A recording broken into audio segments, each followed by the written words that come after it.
경상북도와 상주 지주조합이 강행한 문장대 온천 개발이 환경오염을 우려한 충북의 바람대로 무산됐습니다.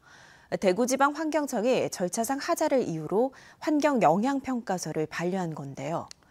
또 한 번 가슴을 쓸어내린 충북 지역사회는 30년 넘게 지속된 갈등을 마무리하고 상생 가능한 사업을 찾자고 제안했습니다. 정재훈 기자입니다.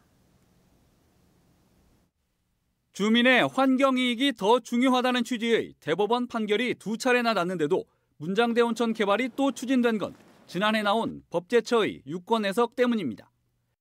경상북도와 상주 지주조합은 이 해석을 근거로 지난 7월 문장대 관광지 지정과 조성계획 승인은 유효하다며 환경영향평가서 재협의 본안을 대구지방환경청에 냈습니다. 지난 1988년 이후 재협의 요구만 세 번째. 환경 파괴와 수질오염을 걱정하는 주민과 지자체 할 것 없이 충북 지역사회는 똘똘 뭉쳤고 해묵은 지역 갈등은 또다시 불이 붙었습니다.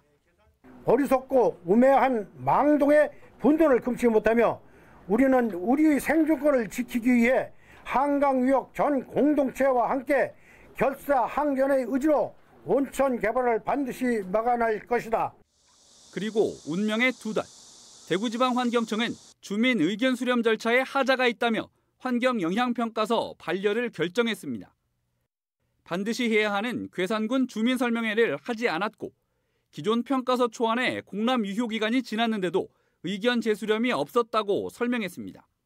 게다가 오수처리 방안에 대한 검토가 부족하고 과거 환경조사 자료를 활용한 데다 자료의 신뢰도마저 떨어진다며 평가서 내용도 지적했습니다.